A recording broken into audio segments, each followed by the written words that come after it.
Exercise 11.1 का fifth question ये दिया हुआ है। The area of a square park is the same as of a rectangular park if the side of the square park is 60 metre and the length of the rectangular park is 90 metre.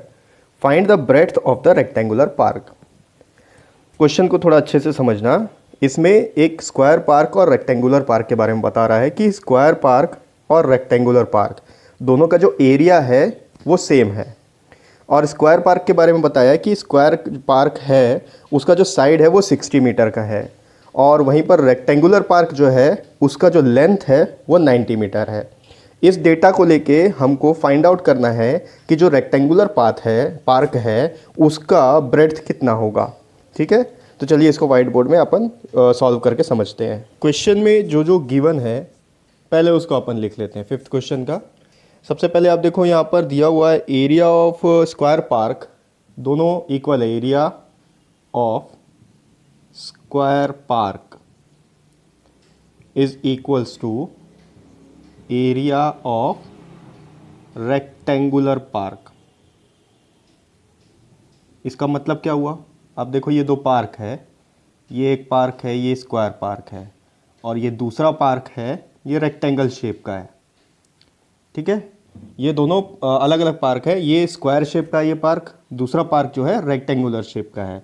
तो इसका जो area है, ठीक है, ये दोनों का area same है। अब आप इसको कंफ्यूज मत होना कि ये जो अगर स्क्वायर है तो ये तो छोटा दिख रहा है, ये रेक्टेंगल है ये बड़ा दिख रहा है, ऐसा कुछ नहीं। इसका जो कैलकुलेशन होगा, एरिया का कैलकुलेशन कैसे होता है, स्क्वायर का जो एरिया होता है वो साइड इंटू साइड होता है, रेक्टेंगल का जो एरिया होता है वो लेंथ इंटू ब्रेड्थ होता है।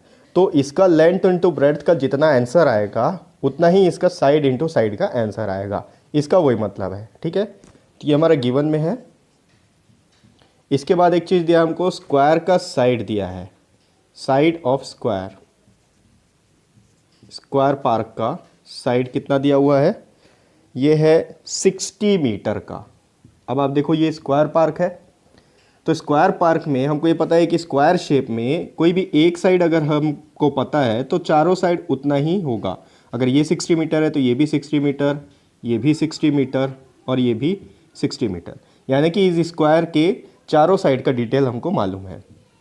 दूसरा एक चीज़ और दिया हुआ है क्वेश्चन में, लेंथ ऑफ रेक्टेंगुलर पार्क। ये जो रेक्टेंगुलर पार्क है इसका लेंथ दिया हुआ है। लेंथ कितना है? 90 मीटर। ये 90 मीटर का है। तो आपको पता है कि रेक्टेंगल शेप में दो अपोजिट साइड हमेशा इक्वल होते हैं। अगर ये 90 मीटर का है तो ये भी 90 मीटर का होगा। ठीक है, यहाँ दिया length of rectangular park is equals to 90 metre. हमको फाइंड आउट करना है ब्रेड्थ ऑफ रेक्टेंगुलर पार्क, यानी कि ये जो ब्रेड्थ है इसका, ठीक है, ये साइड और ये बाहर देखेंगे, ब्रेड्थ इसका फाइंड आउट करना है। तो अब हम कैसे करेंगे? आप देखो दोनों का एरिया सेम है, लेकिन हमको वैल्यू नहीं दिया है कि एरिया है कितना। तो हम स्क्वायर का एरिया फाइंड आउट कर सकते हैं, क्योंकि अगर रेक्टेंगल का एरिया फाइंड आउट करना हो तो हमको लेंथ और ब्रेड्थ दोनों पता होना चाहिए। एरिया ऑफ रेक्टेंगल होता है लेंथ इंटू ब्रेड्थ। तो लेंथ हमको पता है, ब्रेड्थ हमको पता नहीं है, और ब्रेड्थ ही हमको फाइंड आउट करना है। तो अगर हम स्क्वायर का एरिया फाइंड आउट कर लेंगे, ठीक है, स्क्वायर का तो जो एरिया होता है वो होता है साइड इंटू साइड, इसका फॉर्मूला होता है। तो कोई भी एक साइड अगर हमको पता है तो हम इसका एरिया निकाल सकते हैं स्क्वायर पार्क का, और जितना स्क्वायर पार्क का एरिया होगा उतना ही एरिया इसका होगा। ठीक है, कंफ्यूज मत होना, पहले एक एक करके सॉल्व करते हैं। सबसे पहले एरिया ऑफ स्क्वायर निकालते हैं। एरिया ऑफ स्क्वायर पार्क ये होगा साइड इंटू साइड। साइड कितना है? 60 मीटर। 60 इंटू 60 ये हो जाएगा 3600 मीटर स्क्वायर। मीटर स्क्वायर कैसे आएगा? मीटर इंटू मीटर, दो बार अगर मीटर को मल्टीप्लाई करेंगे तो मीटर स्क्वायर हो जाएगा। अब आप देखो 3600 मीटर स्क्वायर इसका एरिया है, किसका? स्क्वायर पार्क का। तो हमको क्वेश्चन में बता चुका है कि एरिया ऑफ स्क्वायर पार्क जो है वो रेक्टेंगुलर पार्क का इक्वल है। तो हमको लिख सकते हैं therefore area of rectangular park is also equals to 3600 metre square, क्योंकि क्वेश्चन में ही बता दिया जितना इसका एरिया है उतना उसका भी एरिया है। अब आप देखो रेक्टेंगुलर पार्क का एरिया हमको पता है 3600 मीटर स्क्वायर। क्या हमको रेक्टेंगल का एरिया का फॉर्मूला पता है? बिल्कुल पता है, ये होता है length into breadth is equals to 3600। कैसे आएगा? इसका वैल्यू पुट करते हैं, पहले लिख लेते हैं area of rectangle is equals to length into breadth.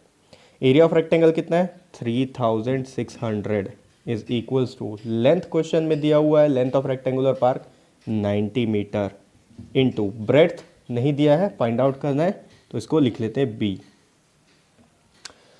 देखो 90 जो है बी से मल्टीप्लाई हो रहा है, अगर इसको लेफ्ट साइड शिफ्ट किया जाए तो इधर आके ये डिवाइड हो जाएगा।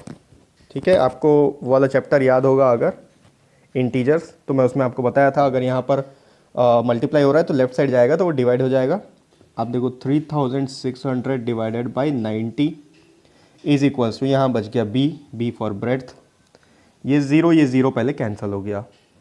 अब 9 के टेबल में 36 आता ही है, इसको डायरेक्ट कैंसिल कर सकते हो या चाहो तो पहले 3 से भी डिवाइड कर सकते हो। 3 से करेंगे तो ये 3 3 ज़ा 9 हो गया, ये हो गया 3 1 ज़ा 3, 3 2 ज़ा 6, 3 0 ज़ा 0। फिर से 3 से दोनों डिविजिबल है, 3 1 ज़ा 3, ये आ गया 3 4 ज़ा 12, 3 0 ज़ा 0। तो ब्रेड्थ इसका आ गया 40 मीटर। तो ये जो ब्रेड्थ है ये 40 मीटर का होगा, जो हमको फाइंड आउट करना है। ठीक है, तो ये हो गया एक्सरसाइज 11.1 का 5th क्वेश्चन।